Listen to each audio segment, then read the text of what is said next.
प्रधानमंत्री जी ने कहा था कि 370 हट जाएगी तो देश का आतंकवाद खत्म हो जाएगा।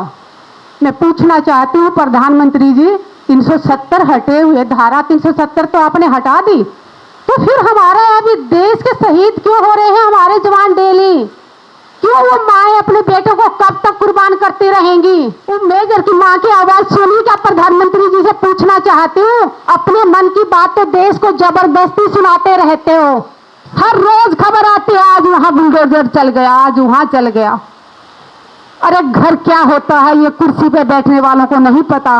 देश का दुर्भाग्य कहूंगी कि हमारे देश में महिलाएं तो सुरक्षित थी ही नहीं, आम जनता तो सुरक्षित नहीं थी, लेकिन अब तो ऐसे हालात पैदा हो गए हैं कि हमारी देश के सेना भी सुरक्षित नहीं। मैं यही कहना चाहूंगी देश के प्रधानमंत्री जी से, और कि जो आप नाम बदलने में टाइम वेस्ट कर रहे हैं, थोड़ा सा टाइम निकाल के हमारे देश के जो सुरक्षा के लिए बॉर्डर पे खड़े हैं उनके लिए भी 2 मिनट का समय निकालना चाहिए। प्रधानमंत्री जी ने कहा था कि 370 हट जाएगी तो देश का आतंकवाद खत्म हो जाएगा। मैं पूछना चाहती हूँ प्रधानमंत्री जी, 370 हटे हुए धारा 370 तो आपने हटा दी, तो फिर हमारे अभी देश के शहीद क्यों हो रहे हैं हमारे जवान डेली? एक हफ्ता पहले भी हमारे कर्नल, मेजर, क्यों वो माएं अपने बेटों को कब तक कुर्बान करती रहेंगी? वो मेजर की माँ की आवाज सुनी क्या? प्रधानमंत्री जी से पूछना चाहती हूँ, अपने मन की बात तो देश को जबरदस्ती सुनाते रहते हो। शहीद की माँ की आवाज सुन के देखो, वो माँ पूछ रही है आपसे कि उसने अपने बेटे को देश को सौंप दिया, लेकिन देश क्या कर रहा है उसके बेटे के लिए? 44 घर उजड़ गए। वो विधवा बहनें आज भी इस उम्मीद में हैं कि उनको न्याय मिलेगा। जिस दिन उन 44 को जिन्होंने शहीद किया था, उनको जब तक सजा नहीं मिलेगी तब तक हमारे शहीदों को सच्ची श्रद्धांजलि नहीं मिलेगी। देश में हर रोज कुछ लोग, तो मैं कहूंगी कि किसी का घर उजाड़ने में तुले हुए हैं। हर रोज खबर आती है, आज वहां बुलडोजर चल गया, आज वहां चल गया। अरे घर क्या होता है ये कुर्सी पे बैठने वालों को नहीं पता। घर ईंट पत्थर से या संगमरमर से नहीं बनता।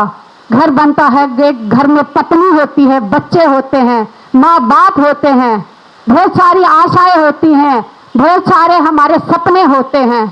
दूसरा कहना चाहूंगी कि देश के सैनिक, अभी मणिपुर में एक हमारा जवान छुट्टी आया हुआ था, उसको घर से उठाया गया और उसके सिर में गोली मारी गई। देश का दुर्भाग्य कहूंगी कि हमारे देश में महिलाएं तो सुरक्षित थी ही नहीं, आम जनता तो सुरक्षित नहीं थी, लेकिन अब तो ऐसे हालात पैदा हो गए हैं कि हमारी देश के सेना भी सुरक्षित नहीं है।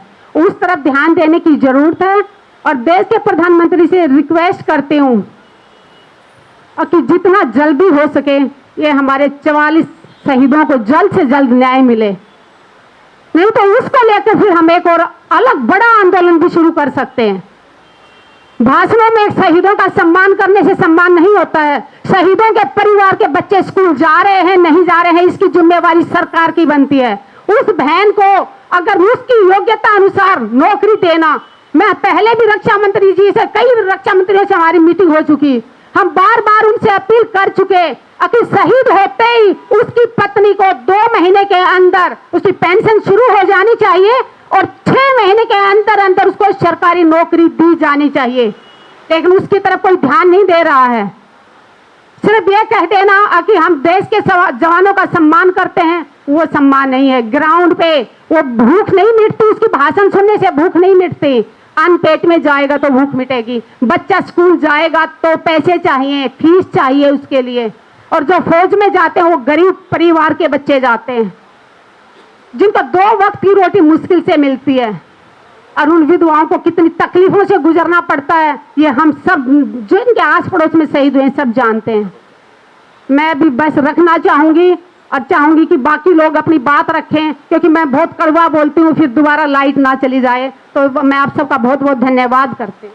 नेशनल दस्तक की आपसे गुजारिश है कि अगर इसको बचाना चाहते हैं तो नेशनल दस्तक को सब्सक्राइब करने के लिए रेड कलर के सब्सक्राइब बटन को दबाएं, फिर बेल आइकन की घंटी दबाएं, नेशनल दस्तक को बचाने के लिए बहुत जरूरी है कि हर खबर को शेयर करें, लाइक करें, कमेंट जरूर करें।